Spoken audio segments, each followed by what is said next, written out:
Imagine just sitting in your house or in public with friends or family or just by yourself, and then next minute you just disappear and then just reappear, not knowing how the hell you got there, where you are, and people that know you are looking for you. In this video, I'm going to be talking about a potential terrifying phenomena called spontaneous teleportation. Hello and welcome back, or welcome to my channel. If you don't know what's going on here, I am a horror artist and I like to draw what I talk about in the videos. Now I like scary facts, true crime, anything to do with paranormal, UFOs, ghosts, conspiracies, anything like that, and I like to draw. So what I do is I combined all of that to hopefully bring you a unique experience. And I do my best to bring you the most accurate information out there. Any consistent information that I research across all the websites that I go to will go into these videos. And if you like any of the art in my videos, I have a link to my Redbubble stored down below. So just go down in the description and you will see the link. And also I have an Etsy store where I create horror felt toy patterns. So you can go there and you can buy one and you can make a toy yourself. I have over 80 different patterns on there. Just go down into the description and you'll see the link to my Etsy store. So if you are a creative person, you might enjoy my Etsy store. With that being said, let's get on with the video and let's get on with the drawing.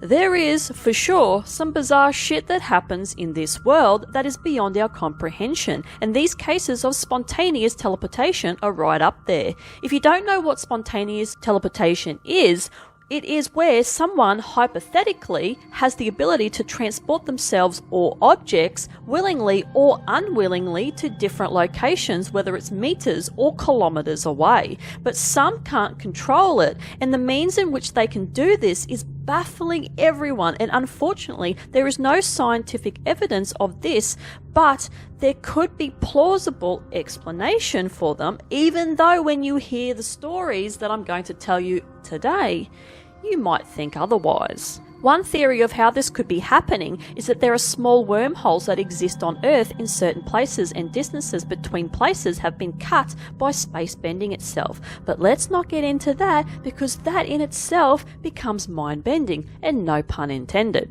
But let's get into some cases and let it make your mind up on what you think is happening to these people. A South African man named Sandile Sibiye was admitted to Durban's Mahatma Gandhi Memorial Hospital on the 10th of May 2019 with a broken leg after he fell from a ladder on a construction site. After having his leg attended to and everything going good, he was recovering and ready to be transferred to the Addington Hospital to see an orthopedic doctor, but before that could happen, he just vanished.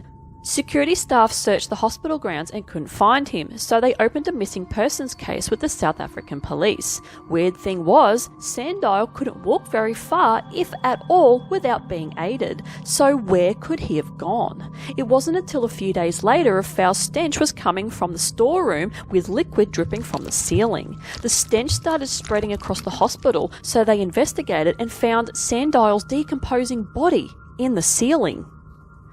The investigators and hospital staff were all baffled, as Sandile wouldn't have been able to get very far, and especially in the roof in the condition that he was in.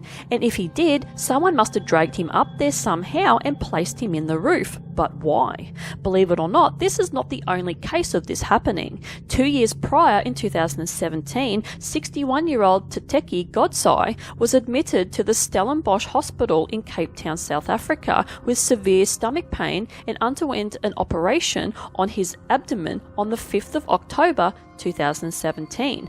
After the surgery, a nurse came in to change his bed sheets, and Tateki thought that was a great idea and was getting ready to move for her to do so, but the nurse just stepped outside to the trolley where all the sheets were, and she apparently was right in front of the doorway, so she would have seen anyone leave or come in. She was only there for a few seconds to get the sheets, and when she walked back into the room, Tateki was gone. She checked the closet, she checked the bathroom, but nothing, and she definitely didn't see him leave the room. They immediately started a search party to find him. He couldn't have gone far, they thought, as he had just had major surgery and he wouldn't have been able to walk very far at all.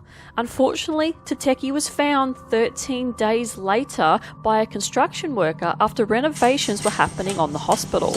He was found in an isolated part of the ceiling, dead, and this too baffled investigators because it was very hard to get to this part of the ceiling, even for a healthy, well person. But someone with recent abdominal surgery would not have been able to get there.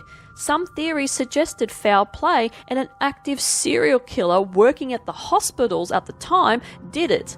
Or were the men that delirious on medication that they just didn't feel any pain and they made their own way up into the ceiling? But why and how? On the 24th of October 1593, a Spanish man named Gil Perez was going about his guard duties at the governor's palace of Manila in the Philippines. Chinese pirates had just killed the governor, Gomez Perez Dasmariñas, the very night before, but the guards still had their jobs to guard the palace while a new governor was decided. Gil became tired and just wanted to rest, so he sat down against the wall and closed his eyes for a second. When he opened his eyes, he was in an unfamiliar place, but he decided to just continue doing his guard duties as he thought he must have just been delirious from tiredness. He started walking around, but someone approached him and told him it was impossible for him to be where he was and started asking him questions. He told Gil that he was at the Plaza Mayor in Mexico City, over 15,000 kilometers away. Authorities were called to deal with Gil as he was dressed in the guard's uniform from Manila, and they thought that he was either sent from the devil or they had concerns that he was going to cause problems, so they locked him up. Gil told them that the governor was just assassinated, but they didn't believe him. 2 months later, a ship arrived from the Philippines to inform them that the governor was dead. The people on the ship knew Gil and they were shocked to see him in Mexico City, so he was released into their custody and sent home. Gil never had another spontaneous teleportation incident again after that. In 1901, Signo Moro Pansini and his family, consisting of his wife and 2 sons, moved to a small town called Ruvo de Puglia in the Bari region of southern Italy. They moved into their new home and started doing renovations on it, but weird shit started happening. Their dream home turned into a poltergeist nightmare, with items going missing or being misplaced, or even furniture being turned over and flung across the room. Their 7-year-old son, Alfredo, started going into trances and talking in languages that were not known. When he came to, he had no idea what had happened. Then they decided to do a seance to contact the entities. Now this is when things started to get really weird. While Alfredo was in trances, which started to get more frequent, anything they needed, like food, would just materialize right in front of their eyes. As the weird events kept happening, they came to the conclusion that Alfredo was possessed by a demon, and they sent him to a seminary school in a church for his own protection. He was there for 3 years, and the family had peace while he was gone, but when Alfredo returned, the strange occurrences started up again, and now Alfredo's younger brother, Paolo, was now going into trances too. Now things got even weirder. The brothers started teleporting great distances. Their parents had locked them in their room at 9 a.m, but by 9:30 a.m, they had teleported themselves nearly 60 kilometers away to the Capuchin convent. Another occasion saw them disappear from their home and appear on a fishing boat not far from their home. They started crying and they caught the attention of the shocked fisherman, so he brought them to shore. A man just happened to be walking down at the port of Balata who happened to recognize the boys, and he took them home. The boys were always found in a hypnotic state. They were studied by several scientists and doctors, but no one could come up with why these things were happening to them. These boys even had these doctors and scientists, as well as their family, witness them just disappear in front of their eyes. But so many theories were thrown around by other people saying that the boys were suffering from ambulatory automatism, which is a nerve disease that gives someone the urge to move while sleeping, so like sleepwalking, but this didn't explain the crazy distances they would cover in a short amount of time. These boys were disappearing and reappearing kilometers away instantly. All this continued for years until the boys reached their teen years, and all of a sudden the abilities they had just stopped. There has also been cases of people teleporting from bodies of water. On the 13th of November 2000, a man dove into a pool in the Miami hotel only to land in a backyard hot tub 13 kilometers away.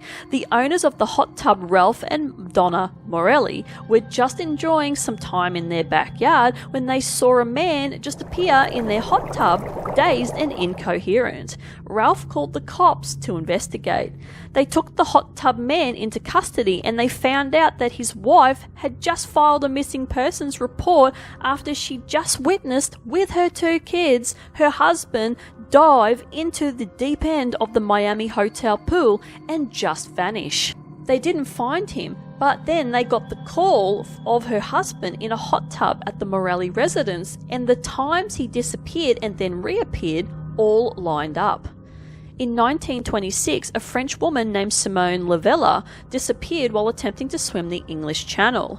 An 18-man crew was tailing Simone to watch her swim just in case she came into danger, but she just faded out of sight.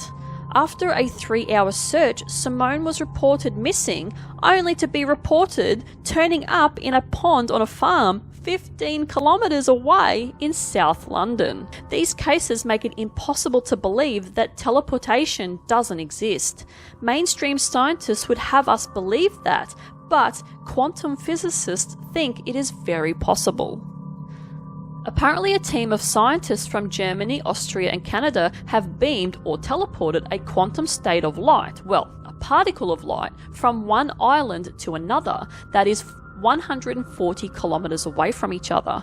I'm not going into that either because it is very hard to explain in layman terms and it makes my brain hurt. Just research quantum physics and quantum mechanics yourself to get an in-depth meaning of the difference between the whole Star Trek kind of teleportation and quantum teleportation.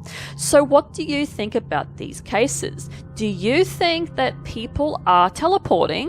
Are they going through wormholes in the locations where they are, or is it a trick of the eye or a hoax, or is it foul play?